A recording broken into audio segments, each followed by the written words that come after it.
Hello guys. तो आज मैं आप सभी के लिए क्लास 12 की फिजिक्स का विद्युत आवेश एवं क्षेत्र का दूसरा लेक्चर लेके आया हूँ रिवीजन क्लासेस का। तो चलिए स्टार्ट करते हैं, देखते हैं। मैं एक बार बता दे रहा हूँ कि कल मैंने क्या क्या पढ़ाया था, है ना। पहले बताया था ये जो चैप्टर है हमारा विद्युत आवेश एवं क्षेत्र में, पहले बताया था आवेश क्या होता है ना। बताए थे आवेश, है ना, किसी भी पदार्थ का वह गुण होता है जिसके कारण वह किसी दूसरी वस्तु पर बल आरोपित करता है, या आप ये कह सकते हो आवेश पदार्थ का वह गुण है जिसके कारण विद्युतीय एवं चुंबकीय प्रभाव उत्पन्न होता है। ठीक है। दूसरी बात बताते हैं आवेश के मात्रक। आवेश का मात्रक क्या होता है? कूलम होता है सही मात्रक। और आवेश की बीमा एटी होता है। आवेश की बीमीय सूत्र क्या होता है? एटी होता है।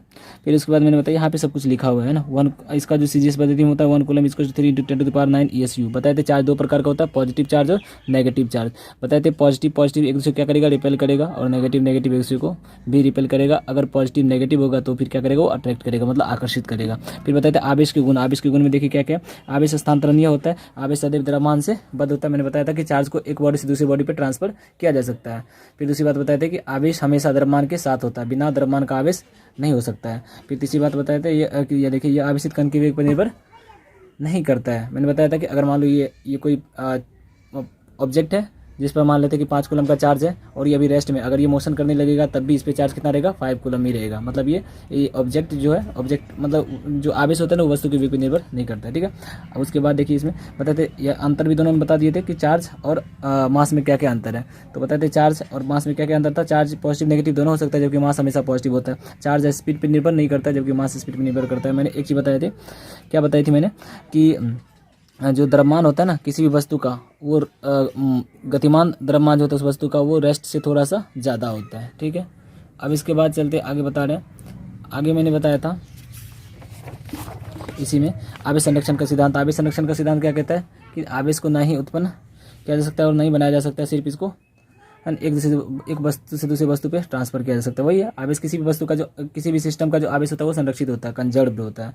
फिर आवेश का क्वांटीकरण बताए थे कि क्वांटीकरण का मतलब क्या होता है? क्वांटाइज का मतलब क्या होता है? जो कि कोई भी चीज़ जो कि फिक्स्ड अमाउंट में हो, अवेलेबल हो। ठीक है। इसमें मैंने बताया था कि किसी भी वस्तु पर जो आवेश का मान होता है वो इलेक्ट्रॉन के पूर्णांक गुणनफल के बराबर होता है। ठीक है। ये हो गया था। इसमें बताए थे फॉर्मूला क्या था? Q = Na। ठीक है। अब उसके बाद बताए थे इसको चेक करने का तरीका होता है ना, कि मैंने ये वाला एक क्वेश्चन दिया था कि अगर यहाँ पर ये आवेश किसी वस्तु को दिया जा सकता है कि नहीं। तो उसके लिए मैंने बताया था अगर n का मान पूर्णांक संख्या आ जाए तो वो इसका मतलब कि वो आवेश उस बॉडी को दिया जा सकता है। अगर n का मान पूर्णांक नहीं आता, जहाँ जैसे कि यहाँ पे 250 आ गया था, मतलब n का मान पूर्णांक आ गया था, तो यहाँ से हो गया था। अब इसके बाद देखिए इसमें मैंने बताया था आवेशन की विधि। क्या बताया था? आवेशन की विधि चार्जिंग व फ्रिक्शन का। चार्जिंग में 2-3 तरीके का होता है, फ्रिक्शन द्वारा, घर्षण द्वारा, चालन द्वारा, प्रेरण द्वारा। मैंने तीनों बता दिया था, आप एक बार पिछले लेक्चर में देख लेना। ठीक है। अब आज मैं बताने वाला हूँ अगला टॉपिक जो कि इंपॉर्टेंट है, कूलम्स लॉ। क्या है? Coulomb's law. तो चलिए देखते हैं क्या है कूलम का नियम। देखिए यहाँ पे लिखा है कूलम का नियम। तो मैं समझा रहा हूँ एक रफ पेज में, फिर उसके बाद इसको आपको फिर जैसे जो लिखा हुआ है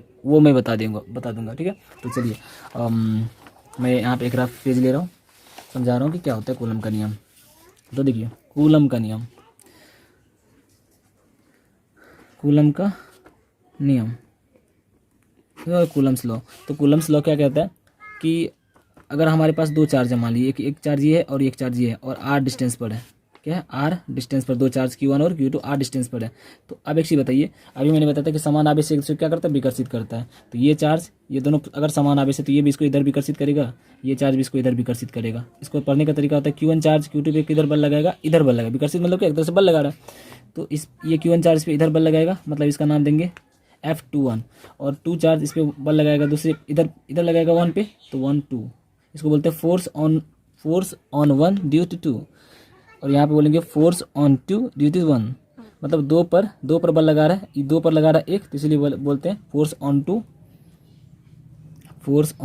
2 ड्यू टू 1। इसको आप हिंदी में बोलोगे कि आवेश दूसरे आवेश पर पहले आवेश के कारण बल, दूसरे आवेश पर पहले आवेश के कारण बल। जो पहले लिखा होता है ना उस पर बल लगता है, जो बाद में रहता है उसके द्वारा लगाया जाता है। अब देखिए मेन क्या है कि अगर हम ये कह रहे हैं कि अगर एक चार्ज Q1 है और एक Q2 चार्ज है और दोनों r डिस्टेंस पर स्थित है, तो यहाँ पर क्या होता है, यहाँ जो बल लगता है, इस बल का जो फॉर्मूला होता है ना, जो बल लगता है वो बल होता है कि दोनों आवेश, बल को हम यहाँ पे F सूचित करते हैं। जो बल होता है दोनों आवेश के गुणनफल के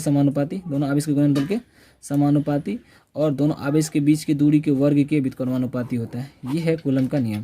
कूलम का नियम क्या कहता है कि जब दो आवेश है Q1 और Q2 r दूरी पर स्थित होता है, तो कूलम का नियम ये कहता है कि दो स्थिर एवं बिंदु आवेश, ये जो आवेश होता है ना वो स्थिर होता है ना, रेस्ट चार्ज होता है। क्योंकि मैंने बताया था पहले ही, कल ही बताया था कि जो हम चैप्टर पढ़ेंगे इसमें चार्ज कैसे रहेगा, रेस्ट में रहेगा। ठीक है, तो देखिए इसमें मैंने बताया कि दो आवेश है और दोनों आवेश क्या स्थिर है और पॉइंट चार्ज की तरफ ट्रीट करना है। पॉइंट चार्ज क्या होता है ना, पॉइंट चार्ज का मतलब ऐसा नहीं कि बिंदु आवेश बिल्कुल छोटा सही चार्ज होता है, नहीं। अगर दो आवेश के बीच की डिस्टेंस को बहुत ज़्यादा कर दोगे तो अपने आप वो पॉइंट चार्ज की तरह ट्रीट होने लगता है।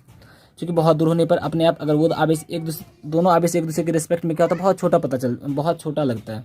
ठीक है, इसीलिए पॉइंट चार्ज बोला जाता है उसको। डिस्टेंस बहुत ज़्यादा हो जाएगा। तो हम यहाँ पे क्या कह रहे हैं कि Q1 चार्ज है, Q2 चार्ज r दूरी पर है, तो वहाँ पर जो बल लगता है ना वो लगता है दोनों आवेश के गुणनफल के समानुपाती और उसके बीच की दूरी के वर्ग के व्युत्क्रमानुपाती होता है। अब बल आकर्षण का भी हो सकता है और विकर्षण का भी हो सकता है। अगर एक पॉजिटिव एक नेगेटिव होता तो आकर्षण का होता, अगर दोनों पॉजिटिव या दोनों नेगेटिव होगा तो विकर्षण का होगा। बात समझ में आ रही है? तो देखिए अभी मैं इसका स्टेटमेंट एक बार बता रहा हूँ। क्या स्टेटमेंट पढ़ते हैं। स्टेटमेंट यही कहता है कि दो बराबर, ये देखिए, दो स्थिर एवं बिंदु आवेश के बीच लगने वाला आकर्षण या विकर्षण का बल दोनों आवेश के गुणनफल के समानुपाती तथा उनके बीच की दूरी के वर्ग के व्युत्क्रमानुपाती होता है।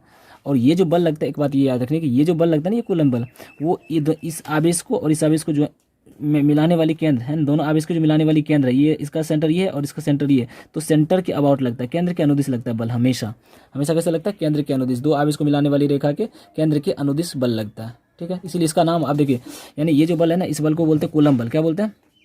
कूलम्ब या कूलाम, है ना, कूलम बल। और इस कूलम बल को ही इसे ही मतलब कूलम बल को ही इसे ही विद्युत बल भी कहा जाता है। विद्युत बल तथा यानी इलेक्ट्रिक फोर्स, दो चार्ज के बीच है तो इसको विद्युत बल भी बोलते हैं, इलेक्ट्रिक फोर्स। तो इसे ही विद्युत बल या और केंद्रीय बल कहा जाता है।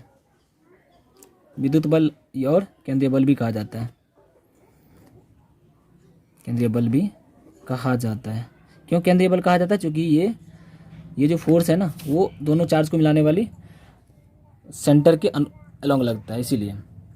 ठीक है, तो बस इसमें अब यहाँ पे मैं इसको पढ़ रहा हूँ, फिर बताता हूँ क्या है। ठीक है, हाँ, जैसे नहीं था कि गुरुत्वाकर्षण बल भी क्या होता है, केंद्रीय बल होता है, क्योंकि वो दो मास को मिलाने वाली रेखा के केंद्र के अनुदिश लगता है बल। तो यहाँ भी वही है, जो आवेश होता है दोनों आवेश को ज्वाइन करने वाली रेखा के अनुदिश बल लगता है, इसलिए इसको बोलते हैं केंद्रीय बल। तो याद रखना है कि कूलम बल को ही विद्युत बल भी और केंद्रीय बल भी कहा जाता है। ये बात याद रखनी, एग्जाम में पूछा जाता है। कूलम बल को ही विद्युत बल और केंद्रीय बल भी कहा जाता है। चलिए ठीक है, अब यहाँ से एक दो चीज़ और मैं सिखा दे रहा हूँ, फिर उसके बाद देखते हैं नोट्स में देख रहे हैं। ये समानुपाती का जब चिन्ह आता है तो एक कोई कांस्टेंट आता है, तो यहाँ पर एक कांस्टेंट आता है, उसको बोलते हैं के। क्या बोलते हैं? के Q1 Q2 बाय क्या हो गया, के Q1 Q2 bye are square. ठीक है, अब एक चीज़ देखिए, यहाँ से के क्या है, के को बोलते हैं कूलम कांस्टेंट। क्या बोलते हैं? कूलम कांस्टेंट या कूलम नियतांक।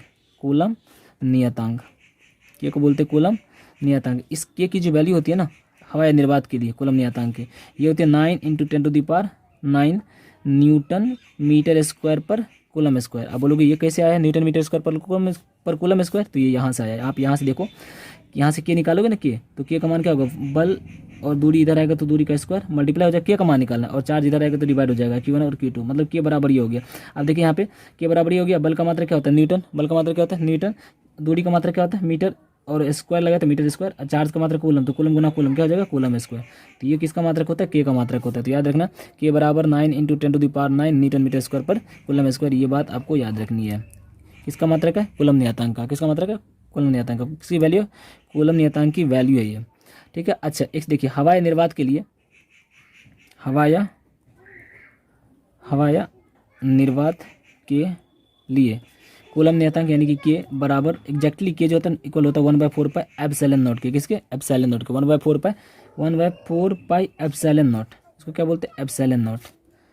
एप्सिलॉन नॉट पढ़ते हैं इसको। ठीक है, तो के इसको क्या होता है 1/4 पाई एप्सिलॉन नॉट, और इसकी वैल्यू है ना। अब देखिए, अब के की जगह हम ये रखेंगे तो 9 × 10⁹ न्यूटन मीटर स्क्वायर पर कूलम स्क्वायर। इसको क्या हो गया 1/4 पाई एप्सिलॉन नॉट। एग्जैक्टली इसका मतलब ये हो गया कि 1/4 पाई एप्सिलॉन नॉट किसके बराबर होता है? 9 × 10⁹ के। हम क्या करते हैं, epsilon not 4 pi epsilon not को इधर भेज देते हैं, पहले एप्सिलॉन नॉट को इधर भेज देते हैं। ठीक है, 1/4 पाई 9 × 10⁻, इधर आएगा तो डिवाइड हो जाएगा, तो 9 × 10⁹ अब एक देखिए, ये मात्रक भी एक साथ आ जाएगा, तो newton metre square, coulomb square कहाँ चला जाएगा? नीचे है तो ऊपर चला जाएगा। इसको आप मल्टीप्लाई कर दीजिए, 4 पाई गुना 9 कितना हो जाएगा? 36 पाई × 10⁹ कूलम स्क्वायर ऊपर, न्यूटन मीटर स्क्वायर। ठीक है, ये हो गया। तो अब एक चीज़ देखिए यहाँ पे, अब इसमें क्या होगा, अब इसमें क्या होगा कि इसको जब सॉल्व करोगे आप 1/36 पाई इंटू 10⁹, तो अब पाई 36 पाई की जो वैल्यू होती है ना, वो होती है, अब पाई की वैल्यू तो आपको पता है 3.14, तो सबको सॉल्व करके आता है 8.85 इंटू 10⁻⁻12 कूलम स्क्वायर पर न्यूटन मीटर स्क्वायर, ये आता है। ठीक है, तो आपको याद रखना है, ये भी एग्जाम में कई बार पूछा गया। एप्सिलॉन नॉट का मान है ना, इसको बोलते हैं, एप्सिलॉन नॉट को बोलते हैं विद्युतशीलता। क्या बोलते हैं? विद्युतशीलता। निर्वात या, अभी लिख रहे हैं, इसको बोलते हैं निर्वात या वायु में विद्युतशीलता। निर्वात या वायु में विद्युतशीलता, है ना। परमिटिविटी इन फ्री स्पेस और वैक्यूम। एप्सिलॉन नॉट की, तो याद रखना एप्सिलॉन नॉट की वैल्यू क्या होती है? 8.85 इंटू 10⁻12 कूलम स्क्वायर पर न्यूटन मीटर स्क्वायर। मात्रक भी याद रखना, मात्रक भी इंपॉर्टेंट है इसका, किसका? ये विद्युतशीलता का, और इसकी वैल्यू भी इंपॉर्टेंट है। इसकी वैल्यू होती है 8.85 इंटू 10⁻12। के की वैल्यू होती है, के की वैल्यू होती है, के की वैल्यू देखिए यहाँ पे, के की वैल्यू होती है 9 इंटू 10⁹, कहीं लिखा नहीं यहाँ पे, के की value 9 into 10⁹ newton metre square पर कूलम स्क्वायर। ठीक है, अब देखिए हम पढ़ते हैं, नोट्स से देखते हैं एक बार क्या क्या है। ठीक है, चलिए नोट्स देखते हैं। देखिए पहले क्या है, इस पेज को भी देखते हैं, आप साइड में रख लेते हैं। तो क्या है, देखिए पहले कह रहे कि कथन दो स्थिर एवं बिंदु आवेश के बीच, कूलम के नियम का स्टेटमेंट है कि दो स्थिर एवं बिंदु आवेश के बीच लगने वाला आकर्षण या विकर्षण का बल दोनों आवेश के गुणनफल के समानुपाती। यहाँ देखिए दोनों आवेश के गुणनफल के समानुपाती है ये बल, और दोनों आवेशों के गुणनफल के समानुपाती एवं उनके बीच की दूरी के वर्ग के व्युत्क्रमानुपाती होता है। मतलब दोनों आवेश के बीच की दूरी r है, तो दोनों के, है ना, क्या हो जाएगा, उसके बीच की दूरी के वर्ग के, तो r का स्क्वायर हो गया, वर्ग के व्युत्क्रमानुपाती होता है। यही है स्टेटमेंट इसका। और एक बात और लिखी हुई है इसमें कि यह बल आवेशों को मिलाने वाली रेखा के केंद्र के अनुदिश लगता है। मतलब दोनों चार्ज को, ये देखिए, ये जो चार्ज है ना, ये चार्ज, इस चार्ज को मिलाने वाली, है ना, रेखा के सेंटर के अनुदिश बल लगता है, केंद्र के अनुदिश लगता है बल, वही ये लिखा हुआ है। अब एक चीज देखिए यहाँ से कि यहाँ से समानुपाती का चिन्ह हटा क्या है? कांस्टेंट। इस कांस्टेंट को बोलते हैं कूलम कांस्टेंट। इसकी वैल्यू देखिए यहाँ पे लिख दिया है, इसे कूलम नियतांक कहते हैं, और कूलम नियतांक का मान होता है 9 इंटू 10⁹ न्यूटन मीटर स्क्वायर। फिर K equals to K exactly equal होता है 1/4 पाई एप्सिलॉन नॉट के। अभी मैंने बताया निर्वातीय वायु के लिए। तो निर्वातीय वायु में एप्सिलॉन नॉट को क्या बोलते हैं? यहाँ देखिए एप्सिलॉन नॉट है, इसको बोलते हैं निर्वातीय वायु में विद्युतशीलता। इधर मिट गया, विद्युतशीलता बोलते हैं इसको। क्या बोलते हैं? विद्युतशीलता। तो ये हो गया परमिटिविटी इन फ्री स्पेस और वैक्यूम। ठीक है, अब देखिए एप्सिलॉन नॉट का मात्रक क्या होगा? कूलम स्क्वायर पर न्यूटन मीटर स्क्वायर। अभी मैंने बताया ना, एप्सिलॉन नॉट का मात्रक यहाँ पे क्या है? कूलम स्क्वायर पर न्यूटन मीटर स्क्वायर। यहाँ देखिए एप्सिलॉन नॉट का मात्रक हो गया कूलम स्क्वायर पर न्यूटन मीटर स्क्वायर। इसकी बीमा, एप्सिलॉन नॉट की बीमा क्या होती है? ये m की पावर -1 l की पावर -3 t की पावर 4 a की पावर 2। इसको आपको याद रखना है, एग्जाम में आता है। मैं यहाँ पे निकाल करके बता रहा हूँ कैसे आया एप्सिलॉन नॉट की बीमा। तो एप्सिलॉन नॉट की बीमा निकालना बहुत ही आसान है, क्योंकि हमें मात्रक पता है। ऑलरेडी मैंने मात्रक बता रखा है। क्या होता है? कूलम स्क्वायर पर न्यूटन मीटर स्क्वायर। अब एक चीज़ देखिए, चार्ज की बीमा मैंने बताया था Q बराबर IT होता है। तो चार्ज की बीमा क्या होती है? AT। तो यहाँ पर हम लिखेंगे AT का स्क्वायर, तो A स्क्वायर T स्क्वायर। यहाँ बल है N क्या? न्यूटन मतलब किसकी बीमा? बल। न्यूटन क्या है? बल है ना। बल की बीमा क्या होती है? MLT की पावर -2। बल की बीमा याद रखना, MLT की पावर -2। ये मीटर स्क्वायर है, मतलब दूरी का स्क्वायर, तो क्या हो जाएगा? L का स्क्वायर। अब यहाँ से देखिए आप M, ये ऊपर जाएगा तो m की पावर -1, यहाँ पे l गुना l स्क्वायर, क्या हो गया? l की पावर 3। अब ये ऊपर जाएगा तो l की पावर -3, t की पावर -2, ऊपर जाएगा तो +2, तो 2 पहले से 2 और आ गया, तो t की पावर कितना हो गया? 4, और a की पावर 2 पहले से। तो ये किसकी बीमा है? एप्सिलॉन नॉट की बीमा। किसकी बीमा? एप्सिलॉन नॉट की। तो याद रखना, m की पावर -1, l की पावर -3, t की पावर 4, a की पावर 2। यहाँ पे वही लिखा है, ये इसकी बीमा होती है। और एप्सिलॉन नॉट का मान 8.85 इंटू 10⁻12 कूलम स्क्वायर पर न्यूटन मीटर स्क्वायर, जो कि मैंने यहाँ पे बताया 8.85 इंटू 10⁻12 कूलम स्क्वायर पर न्यूटन मीटर स्क्वायर होता है एप्सिलॉन नॉट का। ये याद रखना है, ठीक है। अब यहाँ देखिए, अब इसके बाद आगे चलते हैं, आगे थोड़ा रफ फर्क से बताते फिर। अभी ये क्या था? देखिए अब यहाँ पर हम ये कह सकते हैं कि जो हमारा यहाँ जो के था ना, के की जगह हम निर्वातीय वायु अगर रहेगा तो के की जगह हम ये भी लिख सकते हैं ना, 1/4 pi epsilon not Q1 Q2 R square बल बराबर लिख सकते हैं। हाँ, तो चलिए अब आगे बढ़ते हैं। तो अगर हम कह रहे हैं कि दो चार्ज है और दोनों चार्ज निर्वातीय वायु में रखा हुआ r दूरी पर। देखिए ये Q1 चार्ज है और ये Q2 चार्ज है, और ये निर्वातीय वायु में रखा है r दूरी पर। कहाँ पे? निर्वातीय वायु में रखा हुआ है, निर्वातीय वायु में। एक बात याद रखना है, कूलम बल को ही केंद्रीय बल और विद्युत बल भी कहा जाता है, ठीक है।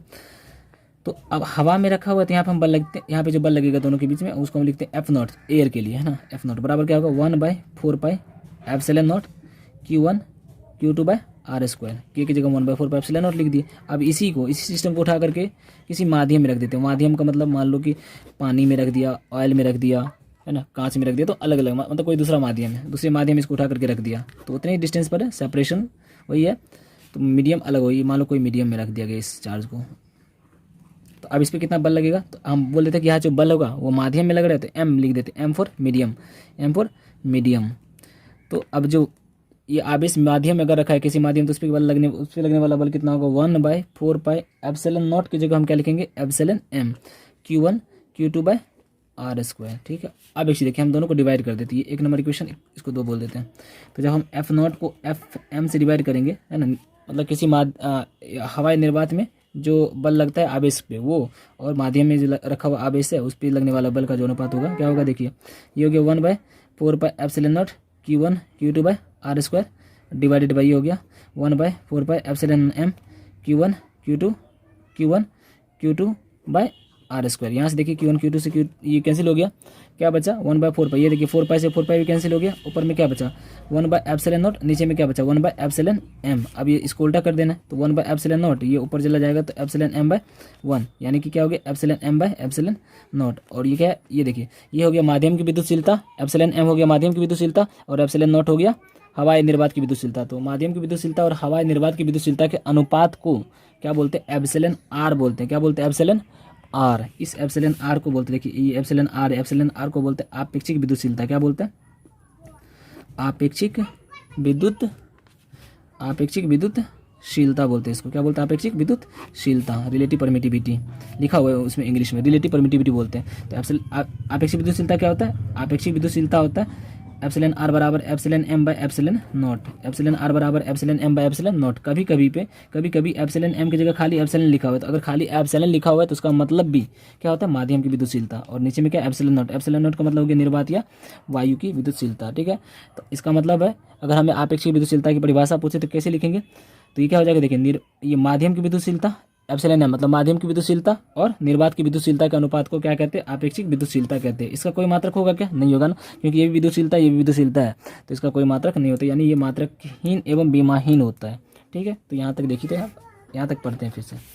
चलिए देखिए क्या, देखिए निर्वात या वायु में विद्युत बल, देखिए 2 चार्ज रखा हुआ है निर्वात, देखिए यहाँ पे नहीं दिख रहा था, देखिए यहाँ पे निर्वात या वायु में विद्युत बल 2 चार्ज रखा है r दूरी पर, तो यहाँ पे बल कितना लगे F0 बराबर 1/4 pi epsilon not Q1 Q2/r²। ठीक है, अब इसको इसी आवेश को कहाँ पे रख दिया, किसी माध्यम में। यहाँ देखिए क्या लिखा, किसी माध्यम में विद्युत बल, तो किसी माध्यम में विद्युत बल क्या होगा, Fm बराबर 1/4 pi epsilon not Q1 Q2/r²।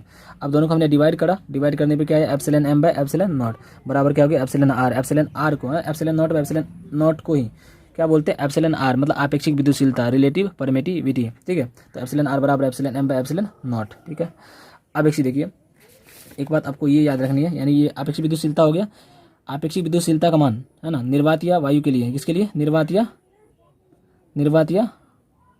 वायु के लिए एप्सिलॉन आर का मान 1 होता है। निर्वात या वायु के लिए एप्सिलॉन आर मतलब आपेक्षिक विद्युतशीलता का मान 1 होता है। और धातु या चालक के लिए, धातु या चालक के लिए एप्सिलॉन आर मतलब आपेक्षिक विद्युतशीलता का मान क्या होता है, अनंत होता है, इन्फिनिटी होता है। ठीक है, ये बात भी याद रखनी है। यहाँ तो यहाँ लिखा हुआ है हवा या निर्वात के लिए एप्सिलॉन आर 1 होता है, धातु के लिए एप्सिलॉन आर का मान अनंत होता है। आपेक्षिक विद्युतशीलता क्या कहते हैं, किसको कहते हैं, किसी माध्यम की विद्युतशीलता तथा हवा या निर्वात की विद्युतशीलता के अनुपात को आपेक्षिक विद्युतशीलता कहते हैं, वही लिखा हुआ है। ठीक है, और ये मात्रकहीन एवं बीमाहीन होता है। ठीक है, अब इसके बाद आगे चलते हैं। देखिए यहाँ पे क्या है, कूलम के नियम का सदिश रूप, वैसे तो इंपॉर्टेंट नहीं है फिर भी मैं समझा दे रहा हूँ इसको, है ना, अगर नोट्स में लिखा हुआ है फिर से मैं एक बार समझाना चाहूँगा, इसको समझा देता हूँ जल्दी से। देखिए सदिश रूप क्या है, कूलम के नियम का सदिश रूप। मान लेते हैं यहाँ पर एक चार्ज है Q1 चार्ज है, यहाँ पर कौन सा चार्ज है Q1 और यहाँ पर Q2 चार्ज है ना। दोनों का जो पोजीशन वेक्टर हम मान लेते हैं यहाँ पे एक R1 है और एक R2 है, दोनों सदिश है ना, दोनों का पोजीशन वेक्टर, ये R1 दूरी पर, ये R2 दूरी पर Q1 ओरिजिन से, और ये दूरी यह है यहाँ पे R, कितना दूरी है, R दूरी। तो अब एक चीज़ बताइए, ये चार्ज इस पर इधर बल लगाएगा, ये चार्ज इस पर इधर बल लगाएगा, नहीं लगाएगा।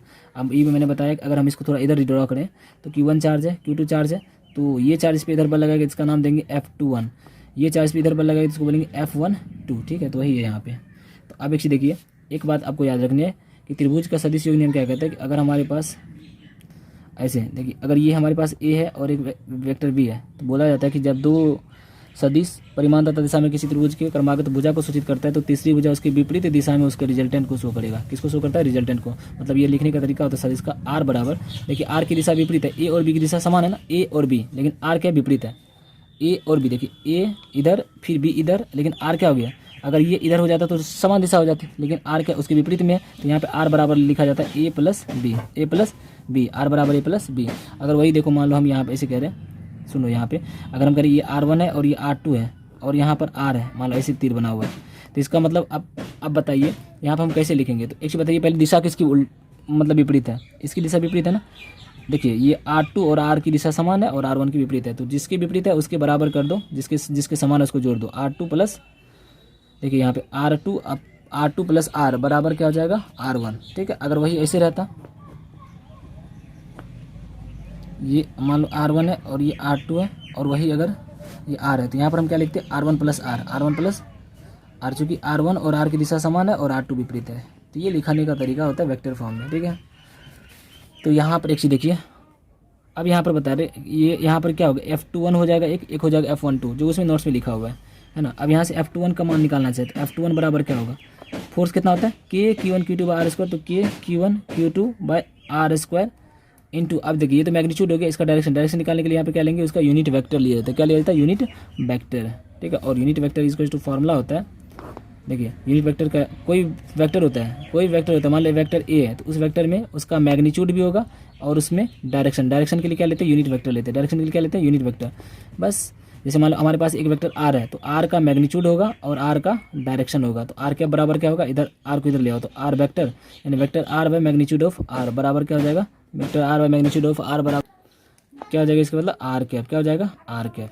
Are vector by magnitude of R बराबर आर कैप। तो यहाँ से आर कैप की जगह हम ये भी रख सकते हैं कि Q1 Q2 divided by R² और वेक्टर आर के, तो इसकी जगह पर आर कैप की जगह हम लिख सकते हैं vector R by magnitude of R. ठीक है, अब इसकी वैल्यू हम निकालेंगे, तो कैसे निकालेंगे देखिए बता रहे हैं।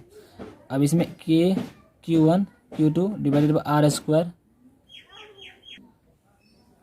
अब R² की जगह देखिए यहाँ पे R का मान निकालना है, तो अभी हमें कौन सा, देखिए हमें R निकालना है, ये R की वैल्यू, तो बल अभी ये वाली फोर्स ले रहे हैं ना, जब ये वाली फोर्स लेंगे F21 इधर लग रहा है, तो डायरेक्शन भी हमें ये वाला चाहिए, कौन सा, ये वाला, इधर वाला, यानी ये चाहिए ये वाला। तो ये वाला डायरेक्शन यानी ये R का मान निकालने के लिए हम क्या करेंगे, इस R का मान नीचे इधर है, तो इसका निकालने के लिए देखिए R1 की दिशा और R की दिशा समान है, यानी कि R1 प्लस R बराबर R2 इधर है, तो बराबर R2। तो यहाँ से हम R निकालेंगे, तो R इक्वल टू क्या होगा, R2 माइनस R1। देखिए होता क्या है कि जब आप R निकालो तो उसके अगले वाले को, उसके अगले वाले R2 आप उसके में से पिछले वाले को माइनस कर देना, सिंपल है। देखिए हमें यहाँ से R निकालना था, तो उसके अगले वाले में से उसके पिछले वाले को माइनस किया, देखिए आया ना R1 माइनस R2, कहाँ गया, यहाँ से देखिए, अगर यहाँ से R निकालोगे तो R1 माइनस R2 आएगा। ठीक है, तो अब एक देखिए यहाँ पे हम R की जगह पे हम क्या रखेंगे, और बाकी ये भी तो लिखा हुआ है vector R by magnitude of R. तो अब एक चीज़ देखिए यहाँ पे हम क्या करेंगे कि Q1 Q2 divided by R², are की जगह हम क्या लिखेंगे, आर की जगह पर R2 माइनस R1, क्या लिखेंगे, R2 माइनस R1 और उसका क्या स्क्वायर है।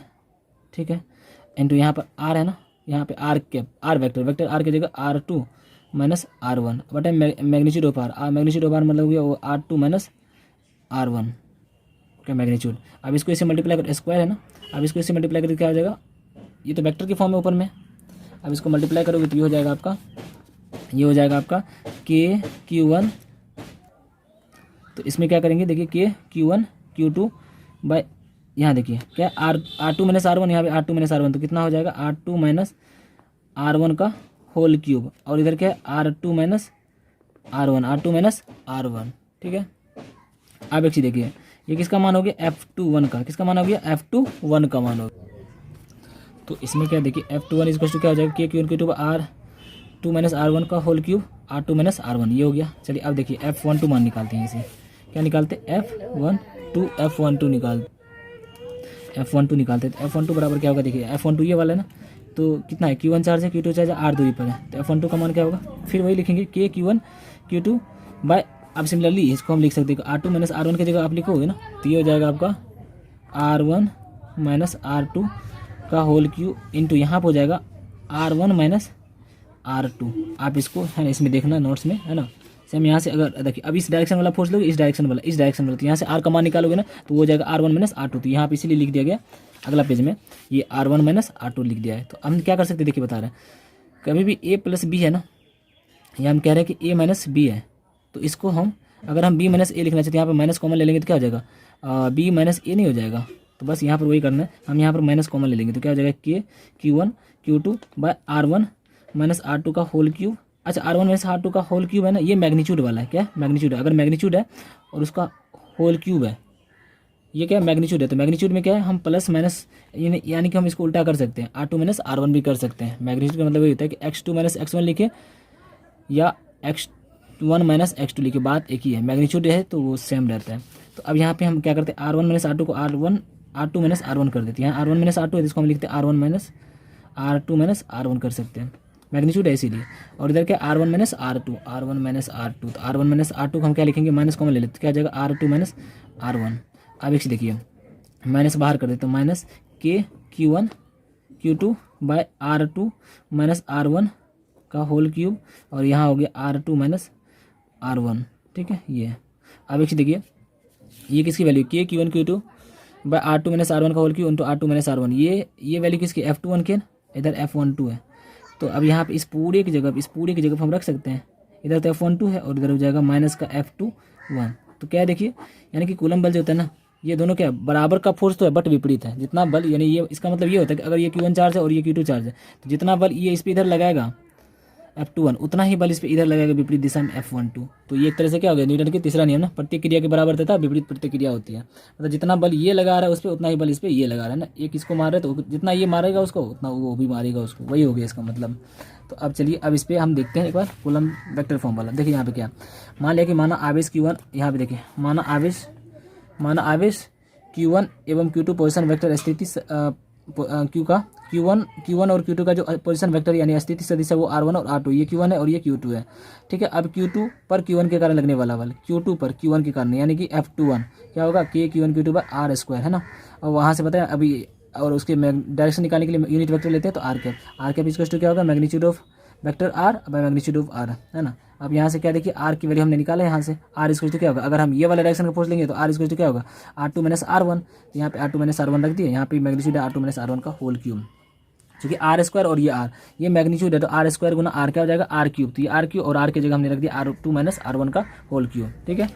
अच्छा सिमिलरली हम क्या करेंगे, अब F12 की जगह F12 निकालेंगे, F21 की जगह F12 निकालेंगे। तो सेम यहाँ पर वही किया गया process, K Q1 Q2 R square R, है ना। अब वो वाला डायरेक्शन वाला फोर्स लिया है और वहाँ पे सब कुछ रखा गया R1 R2, आप निकाल करके देखना।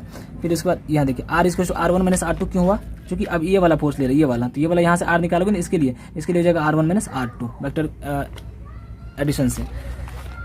तो यहाँ से हो जाता है R2 minus R1 bye R2 minus R1 का होल क्यूब। अब यहाँ से क्या होगा, दोनों में देखिए हम क्या अभी बताया कि अभी R1 माइनस R2 में अगर हम माइनस कॉमन लेंगे तो क्या लिख सकते हैं, उसको R2 माइनस R1 लिख सकते हैं। यहाँ पे R2 माइनस R1 लिखा हुआ है, तो वही यहाँ पे R1 माइनस R2 को माइनस बाहर ले लिया, यहाँ पे हो जाएगा R2 माइनस R1। और ये किसका मान है, F1, ये मान जो है F12 बराबर, ये मान F21 का भी निकाले थे पीछे, वो वाला है। दोनों क्या हो गया, बराबर था बट विपरीत हो गए, तो इसीलिए यहाँ लिखा था कूलम बल बराबर एवं विपरीत प्रकृति के होते हैं, ठीक है, ये बात याद रखनी। अब एक चीज देखिए, गुरुत्वाकर्षण बल और विद्युत बल में समानता और भिन्नता क्या क्या होती है, मैं डायरेक्ट बताते जा रहा हूँ। गुरुत्वाकर्षण बल को शॉर्ट में लिखते हैं Fg ग्रेविटेशनल फोर्स, और विद्युत बल को बोलते हैं Fe, ठीक है। दोनों में क्या क्या समानता है, तो पहली समानता ये है कि दोनों चार्ज Q1 और Q2 R दूरी पर स्थित होता है। तो यहाँ पे देखिए गुरुत्वाकर्षण बल कितना लगता है, Fg बराबर, अगर ये तो विद्युत बल हो गया, Fe बराबर क्या होता है, K Q1 Q2 bye R square. गुरुत्वाकर्षण बल कितना होता है, जैसे मान लो M1 है M2 है R दूरी पर है, तो गुरुत्वाकर्षण बल कितना लगता है, Fg बोलते हैं इसको। गुरुत्वाकर्षण बल कितना होता है, G M1 M2 bye R square. तो दोनों में क्या देखिए, दोनों क्या करता है, व्युत्क्रम वर्ग, दोनों जो है ना विद्युत बल भी है वो 1 बाय R स्क्वायर के समानुपाती है, और जो गुरुत्वाकर्षण बल है वो भी किसके समानुपाती है, 1 बाय R स्क्वायर के समानुपाती है ना, ये दोनों विद्युत बल भी और गुरुत्वाकर्षण बल भी। तो यहाँ पे आपको ये याद रखना कि पहला क्या है कि विद्युत बल और गुरुत्वाकर्षण बल दोनों व्युत्क्रम वर्ग नियम का पालन करता है, और दोनों अभी मैंने बताया था कि दोनों क्या करता है ना, दोनों केंद्र को मिलाने वाली रेखा के अनुदिश लगता है, इसलिए इसको केंद्रीय बल भी बोलते हैं। तो दोनों केंद्रीय बल भी होता है। तो अब यहाँ देखिए लिखा है कि दोनों में समानता क्या, दोनों बल व्युत्क्रम वर्ग नियम का पालन करता है, वही कि ये व्युत्क्रम वर्ग ये हो गया ना, दूरी का स्क्वायर, इसीलिए इसको बोलते हैं inverse square law, 1 by R square को बोलते हैं व्युत्क्रम वर्ग। तो दोनों व्युत्क्रम वर्ग नियम का पालन करता है। दूसरा क्या, दोनों बल केंद्र को मिलाने वाली रेखा के अनुदिश लगती हैं। तो ये हो गया। अब देखिए दोनों में भिन्नता क्या है। भिन्नता ये है कि देखिए कूलम्ब बल जो होता है ना, वो जो विद्युत बल होता है वो आकर्षण और विकर्षण दोनों को हो सकता है, जबकि गुरुत्वाकर्षण बल हमेशा आकर्षण का होता है। सबको पता होगा गुरुत्वाकर्षण बल हमेशा, है ना, गुरुत्वाकर्षण बल से हमेशा कोई भी चीज़ को अपने और आकर्षित ही करता है। तो इसीलिए गुरुत्वाकर्षण बल सिर्फ आकर्षण नेचर का होता है, आकर्षण प्रकृति का होता है, जबकि कूलम्ब बल या विद्युत बल जो होता है वो आकर्षण विकर्षण दोनों प्रकृति के होते हैं। ठीक है। अब एक दूसरी बात ये याद रखना है, कूलम्ब नियतांक माध्यम पर निर्भर करता है, जबकि गुरुत्वाकर्षण नियतांक माध्यम पर निर्भर नहीं करता है। अभी मैंने बताया था कि कूलम्ब नियतांक का मान जो होता है ना, कूलम्ब नियतांक का मान क्या होता है 9 × 10⁹ ये कहाँ एयर के लिए, जबकि गुरुत्वाकर्षण का मान जो गुरुत्वाकर्षण नियतांक होता है उसका मान हमेशा 6.67 × 10⁻⁻11 क्या होता है न्यूटन मीटर स्क्वायर पर kg स्क्वायर। ये हमेशा फिक्स होता है, ये यूनिवर्सल ग्रेविटेशनल कांस्टेंट की वैल्यू होती है, तो ये फिक्स होता है। तो ये बात याद रखनी, दोनों भिन्नता हो गया कि कूलम्ब नियतांक माध्यम पर निर्भर करता है, यानी कूलम्ब नियतांक में जो k है वो माध्यम पर निर्भर करता है, और जबकि गुरुत्वाकर्षण नियतांक g जो है वो माध्यम पर निर्भर नहीं करता। बस यही है भिन्नता दोनों में। और तीसरी बात ये याद रखें, कूलम्ब की सीमाएं, कूलम्ब की सीमाएं, कूलम्ब के नियम की सीमाएं याद रखें। लिमिटेशंस ऑफ कूलम्ब्स लॉ क्या होता है कि जो कूलम्ब के नियम है ना, ये बिंदु एवं स्थिर आवेश के लिए वैलिड होता है। किसके लिए? बिंदु एवं स्थिर आवेश के लिए वैलिड है, सिर्फ पॉइंट चार्ज और स्टैटिक चार्ज के लिए वैलिड होता है। ठीक है। तो आज का लेक्चर मैं यहीं समाप्त करता हूँ, फिर अगले लेक्चर में हम बताएंगे अध्यारोपण का सिद्धांत वगैरह।